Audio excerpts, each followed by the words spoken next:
So today is a day after my 50 miler attempt. I ended up pulling out after mile 34 because I started peeing red and I didn't want to risk long-term damage to my kidneys. So in today's video, I wanted to recap that attempt, the lessons learned, and where I go from here. So let's start with a recap of the attempt. For the first 15 miles, I was going at roughly a 10-minute mile pace. I actually came in a little less than 2 hours and 30 minutes at the 15-mile mark. And at that point, I was thinking to myself, this might be a little too fast, so I'm gonna slow it down just a little bit. And so for the next 5 miles, from mile 15 to 20, I slowed it down to 10 minute and 30 seconds to 11 minute per mile. And I really started feeling it right around mile 20 or so. And in terms of feeling it, I mean, my glutes and my hips were really tight and they were abnormally tight. I felt this before, though it was much later in my 50 or my 100 miler that I did last year. So I was just a little bit surprised that I was feeling the tightness in my hips and my glutes this early on.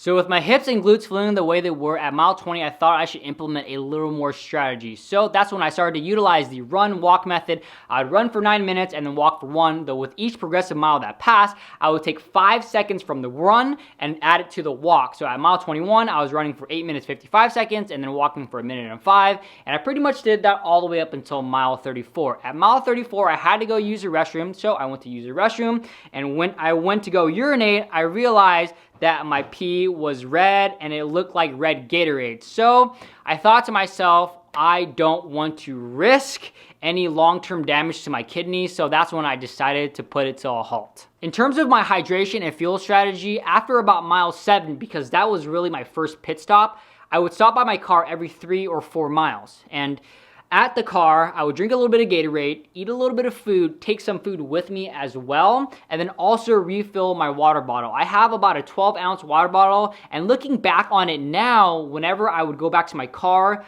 I would have about a fourth left of that water bottle. So I wouldn't drink the whole water bottle by the time I got back to the car. I would have about a fourth left.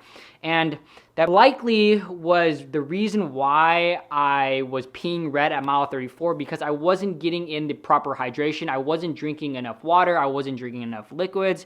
At no time did I feel thirsty or even hungry, especially the hunger part. I feel I'm pretty good in terms of food. I was eating 300 to 400 calories per hour, but with the hydration, that's something that I was primarily gauging off of my thirst level. And yes, I know I shouldn't gauge it off my thirst level, though that's what I've always done, is that when my mouth gets a little bit dry, that's the first sign of dehydration. At no time was my mouth really dry, so I just assumed that I was properly hydrated. And that was a big mistake and my first lesson learned. I need to properly hydrate, and if you've been following my channel for a while, I am a go by feel type of guy, and I treated my hydration the same way, a go by feel, and that is a big mistake. I never broke down the numbers because I thought I never needed to. The next 50 or the next 100 miler that I do, I'm definitely going to break down the numbers and just have a little bit better of a game plan in terms of my hydration strategy. And the next big mistake and lesson learned is in regards to why my hips and my glutes were that tight early on. And I largely attribute it to not powerlifting as much as I did before, because last year in September when I ran my 50 miler and in December when I ran my 100 miler, at that point I was powerlifting a ton. I was squatting, I was deadlifting, though this time around I haven't been squatting or deadlifting pretty much at all. Mainly what I've been doing is running. I am running a little bit more than I was before, but for the most part I haven't been deadlifting or squatting, and mainly just doing pull-ups. In terms of my running program for the past few months, it's been a little bit lackluster as well. I just haven't been able to train as much as I want or as consistently as I want to for various reasons. The Northern California fires, I was dealing with a right knee injury. The good news about my right knee is that yesterday when I was running the 34 miles, I felt no pain in my knee. So the injury has pretty much went away, but I still haven't been able to train as much or as consistently as I want to. I usually aim for 35 to 50 miles per week with a back-to-back long/medium run, but even with those long/medium runs, they're not as long as they should be. I think 4 weeks ago, I did a 16 miler, and then the next day, I was busy, so I only did a 4 miler. 3 weeks ago, I did a half marathon, and then the next day I did a 5 to 6 miler, and then 2 weeks ago I did a half marathon, and then the next day I think I only did a 1 miler. So my training just hasn't been where it should be. And this leads to mistake number 3 and lesson learned. I've been really banking on my level of fitness. I was very confident in my level of fitness leading up to this 50 miler that even though I haven't been powerlifting as much and even though I haven't been running as much as I should be, that my level of fitness could carry me through it. I'm just a little bit nervous because I am supposed to run my 100 miler next month. And in terms of my game plan moving forward, I feel very nervous to run that 100 miler because I feel that my body isn't ready.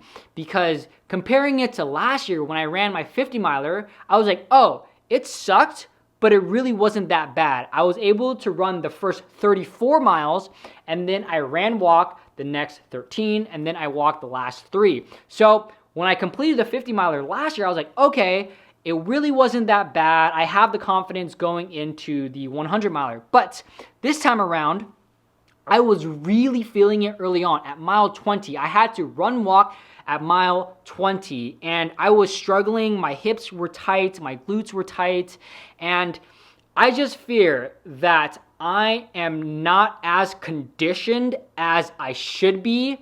I wasn't taking my training as seriously as I should be. I mean, just for various reasons again. And I think just coupled with that, I am really rethinking doing my 100 miler that I'm supposed to run next month. Though at the same time, I know that if I decide to do the 100 miler next month as I plan, I know I'll be able to get through it because of the muscle up here. I really feel that my mind is the strongest part of my body, but at the same time, I did quit yesterday, but I draw the line when it comes to the inside of my body. Like if it is my liver and doing everlasting damage to my liver, that's one thing versus, oh, my muscles hurt and my leg hurts. So like when I was running the 100 miler last year, like yeah, everything hurt, but I feel like with muscle damage, it's like, okay, I can get over that. But with liver damage, that's where I draw the line. And again, I'm just a little bit nervous and I don't know what I should do because I told everyone that I was gonna run this 100 miler next month. So yeah, I'll let you know what I decide. I'm still kind of iffy on it just because yesterday was a lot harder than I thought it would be. And there you go. That is my recap for the run that I did yesterday, the lessons learned, and where I go from here. So thanks for watching. Hope y'all enjoyed that video. Please give this video a thumbs up. It really helped me out. And if you haven't already subscribed to my channel, consider subscribing on this YouTube channel. I come out with daily content. Mondays, real estate. Tuesdays, Q&A. Wednesdays, live stream. Thursdays, miscellaneous. Fridays, jiu-jitsu. Saturdays, review/searchable video. And Sundays, ultra running. If you want to catch another one of my videos, there's a video right here. And there's a video right here. See you all tomorrow.